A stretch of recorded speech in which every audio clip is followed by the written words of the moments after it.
अस्सलामुअलैकुम। Welcome back to the FK MBBS club. पिछली video में हमने एरिथ्रोब्लास्टोसिस फीटैलिस पढ़ा है। आज हम पढ़ेंगे ट्रांसफ्यूजन रिएक्शन। ट्रांसफ्यूजन रिएक्शन किस तरह होगा कि अगर ब्लड ग्रुप मैच नहीं होंगे तो फिर क्या हो सकता है कि ट्रांसफ्यूजन रिएक्शन हो सकता है। ये हर साल एग्ज़ाम यूनिवर्सिटी में इसका एक सिनेरियो बेस्ड क्वेश्चन आता है। वो कहता है कि ए पॉजिटिव ब्लड हमने बी नेगेटिव को दे दिया है तो उससे ट्रांसफ्यूजन रिएक्शन हुए हैं। तो आप हमें बताओ कि उनमें कौन कौन सी एंटीजन और एंटीबॉडी हैं डोनर में, और रेसिपिएंट में कौन कौन सी एंटीजन और एंटीबॉडी हैं, और फिर उसके इमीडिएट रिएक्शन क्या होंगे, डिलेड रिएक्शन क्या होंगे। वो इस तरह का एक सिनेरियो बेस्ड क्वेश्चन पूछता है। उससे पहले आपको पता होना चाहिए कि ब्लड ग्रुप मैच किस तरह कितना ज़्यादा, अगर ब्लड ग्रुप साइड इफ़ेक्ट किसके ज़्यादा होंगे। अब मैंने आपको बताया है कि ना, अगर बी पॉजिटिव हम ए नेगेटिव को दे दें तो ये मोस्ट एडवर्स इफ़ेक्ट होगा। क्यों? क्योंकि देखें ना, वो है बी पॉजिटिव, ये है ए नेगेटिव। तो सही है, लेकिन पॉजिटिव नेगेटिव का इतना इफेक्ट नहीं पड़ेगा, लेकिन बी और ए का ये देखें ना, ये चीज़ ज़्यादा इफेक्ट करेगी। ये चीज़ मैं आपको बता दूं कि अगर मिसाल के तौर मैं आपको समझा देता हूं कि अगर एक बी पॉजिटिव है ना, वो दे रहे हैं ए नेगेटिव को, ये मोस्ट इफेक्ट करेगा। ठीक हो गया, एडवर्स इफेक्ट होगा, खतरनाक इफेक्ट होगा। लेकिन अगर हम बी पॉजिटिव पहली बार बी नेगेटिव को दे रहे हैं, B negative B positive B negative, इसका थोड़ा लेस इफेक्ट होगा पहली बार।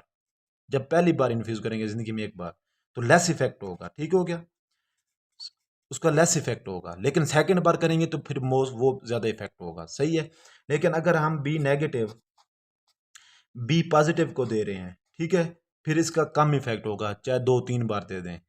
वो लेट इफेक्ट हो सकता है, बहुत लेट, 1 महीने बाद, 2 महीने बाद। लेकिन अगर हम बी नेगेटिव ए पॉजिटिव को दे रहे हैं तो ये मोस्ट इफेक्ट होगा। ठीक है, मोस्ट एडवर्स इफेक्ट होगा, मोस्ट डेंजरस इफेक्ट होगा। ठीक हो गया, ये चीज याद कर लें। ठीक हो गया, ये चीज समझने के लिए आपको बहुत जरूरी थी। ठीक है, मैंने पीछे बताया ना कि नेगेटिव पॉजिटिव को मल्टीपल टाइम दे सकता है, लेकिन अगर दूसरे ग्रुप भी मैच कर रहे हो, ठीक है, ये चीज ध्यान में रखनी है। और दूसरे अगर नहीं करे तो फिर वो ज्यादा एडवर्स इफेक्ट होगा। सही हो गया। फिर ट्रांसफ्यूजन रिएक्शन। ट्रांसफ्यूजन रिएक्शन क्या है? Transfusion reaction resulting from mismatched blood group of donor and recipient. Recipient और डोनर का ब्लड ग्रुप मैच ना हो तो इसे ट्रांसफ्यूजन रिएक्शन होगा। तो क्या होगा? Agglutination of RBC. और किसकी आरबीसी की अग्लूटिनेशन होगी? कि जो मोस्टली डोनर ब्लड की, mostly RBC of the donor blood are agglutinated. Donor blood जो होगा उसके आरबीसी ही एग्लूटिनेट होंगे मोस्टली, लेकिन रेयर है कि रेसिपिएंट सेल के हों। ठीक हो गया। और अग्लूटिनेशन क्या है? अग्लूटिनेशन क्या है? RBC stick together into a clump. RBC आपस में अटैच होंगे, एक क्लम्प बना देंगे, ये अग्लूटिनेशन है। ठीक हो गया। इसके इमीडिएट रिएक्शन क्या है और इसके डिलेड रिएक्शन क्या है, ये लाजमी पूछता है। इसके इमीडिएट या अर्लियर ट्रांसफ्यूजन रिएक्शन क्या होंगे? फर्स्ट ऑफ ऑल क्या होगा कि इमीडिएट हीमोलाइसिस शुरू हो जाएगी। इमीडिएट हीमोलाइसिस कहाँ से होगी? Resulting from haemolysin. Haemolysin protein है, वो क्या कर देगी? आरबीसी को किल करना शुरू कर देगी, और फिर उसके बाद वो लेट जाके फैगोसाइटोसिस होगी, वो लेट रिएक्शन में आएगी। वो मैं आपको बाद में, डिलेड हीमोलाइसिस, और वो डिलेड रिएक्शन में होगी। और इमीडिएट हीमोलाइसिस ये इमीडिएट रिएक्शन में होगी। क्या होगा? हीमोलाइसिन प्रोटीन वो आरबीसी को किल कर देगा। और डिलेड में क्या होगा? वो फैगोसाइटोस करेगा। फैगोसाइटोस करके फिर उसके बाद वो बिलीरुबिन, फिर वो उसकी तादाद बढ़ेगी और जॉन्डिस होगा। वो डिलेड रिएक्शन वो बाद में पढ़ाता हूँ, लेकिन इमीडिएट हीमोलाइसिस। ठीक है। और फिर उसके बाद क्या होगा? Acute renal failure. Acute renal failure क्यों होगा और ये कितनी देर में हो सकता है? With in a few minutes. Few minutes या आवर्स में ये हो सकता है अक्यूट रीनल फेलियर। क्यों? क्यों ये कैसे होगा? कि antigen antibody reaction release a toxic substance that cause powerful renal vasoconstriction. कि एंटीजन एंटीबॉडी कम्प्लेक्स जो बना है वो क्या कर देगा? वो रिएक्शन करेंगे, या अब एंटीबॉडी और एंटीजन रिएक्शन करेंगे तो वो एक रिलीज टॉक्सिक सब्सटेंस रिलीज करेंगे जो पावर फॉर वैजो रीनल वैजो कंस्ट्रिक्शन कर देंगे, जिसकी वजह से नेफ्रॉन डिस्ट्रॉय हो जाएंगे और एक्यूट रीनल फेलियर हो सकता है। ठीक हो गया। अच्छा, फिर देखो आरबीसी कम हो जाएंगे। ठीक हो गया। तो काज सर्कुलेटरी शॉक, सर्कुलेटरी शॉक भी कर सकता है, जिसकी वजह से क्या हो जाएगा? आर्टियल प्रेशर कम हो जाएगा, बंदा हाइपोटेंशन में चला जाएगा, रीनल ब्लड फ्लो कम हो जाएगा। रीनल ब्लड फ्लो कम, उसके टिश्यू डिस्ट्रॉय होना शुरू हो जाएंगे, यूरिनरी और यूरिनरी आउटपुट भी कम हो जाएगा। ठीक हो गया। ये हमने इसके दो इमीडिएट या अर्ली रिएक्शन पढ़ लिए हैं। अब हम इसके और पढ़ते हैं क्या होगा, इचिंग भी हो सकती है, हाइपोटेंशन जैसे मैंने ऊपर बताया हाइपोटेंशन भी हो सकती है, एलर्जी भी हो सकती है, सर्कुलेटरी शॉक भी हो सकता है, और फीवर। सर्कुलेटरी शॉक हम सर्कुलेशन में पढ़ेंगे, आपको आगे टेंशन लेने की जरूरत नहीं है।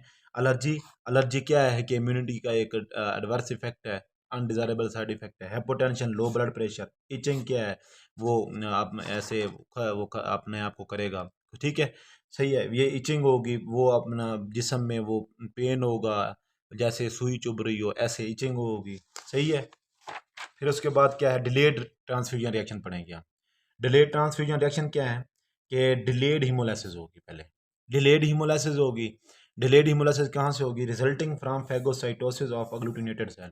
पहले मैंने आपको बताया कि इमीडिएट में हीमोलाइसिस होगी, एग्लूटिनेशन होगी इमीडिएट या अर्लियर रिएक्शन में। तो और डिले में क्या होगा कि जब अग्लूटिनेटेड नेशन हो गया फिर फैगोसाइटोसिस होगी। फैगोसाइटोसिस जैसे होगी तो फिर बिलिरुबिन की तादाद बढ़ेगी। बिलिरुबिन की तादाद जैसे बढ़ेगी तो क्या होगा कि बिलिरुबिन बढ़ गए हैं, फिर उनकी वो क्या होगा कि एक हद तक, अगर एक दिन में एक हद तक अगर वो उससे नहीं बढ़ते तो फिर जॉन्डिस नहीं होगा, लेकिन अगर उससे हाथ से बढ़ जाते हैं तो फिर उसको जॉन्डिस होगा। और सेकंड रिएक्शन क्या है, जॉन्डिस। जॉन्डिस किस हद तक, मैंने जो आपको हद बताई है वो है 400 ml ब्लड और mostly haemolyse in less than a day. अगर 400 ml, 400 ml अगर ब्लड हिमोलाइज्ड हो जाए वो भी एक दिन से कम ड्यूरेशन में, तो फिर जॉन्डिस अपीयर होगी इन अडल्ट, सही है। और जॉन्डिस होती है due to phagocytosis of concentration of bilirubin in the body fluid rise, ठीक है, बिलिरुबिन बढ़ जाएगा तो जॉन्डिस होगी, ये आपको पता है, बायोकेमिस्ट्री में आप पढ़ोगे। जब बिलिरुबिन बढ़ेगा तो जॉन्डिस होगा। जॉन्डिस कब होगा, जब ट्रांसफ्यूजन रिएक्शन में जब 400 ml ब्लड हिमोलाइज्ड हो जाए लेस देन अ डे, उसको उसमें जॉन्डिस अपीयर हो जाएगी, ठीक हो गया। और डिलेड रिएक्शन में ये दो, डिलेड हिमोलाइसिस और जॉन्डिस, ठीक हो गया। फिर उसके बाद इमीडिएट में हमने पढ़ा है immediate haemolysis, acute renal failure, ठीक हो गया। इसकी वजूहत किस तरह होती हैं ये मैंने आपको पढ़ाया है, वैजो कंस्ट्रक्शन हो जाती है, टॉक्सिक सब्सटेंस रिलीज करते हैं एंटीजन एंटीबॉडी, सही है। फिर उसके बाद itching, hypotension, allergy, circulatory shock, fever, ये सारा कुछ है, ठीक है।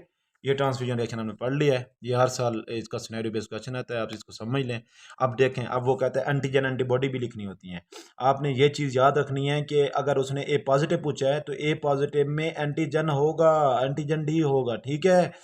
और उसके बाद ए एंटीजन भी होगा, अगर उसने ए पॉजिटिव पूछा है तो क्या होगा, उसमें एंटीजन ए भी होगा और एंटीजन डी भी होगा और एंटीबॉडी बी होगी, ये चीज याद रखनी है, ठीक है। और नेगेटिव में ना एंटीजन होगी ना एंटीबॉडी, ठीक है, okay. Thank you, subscribe my channel.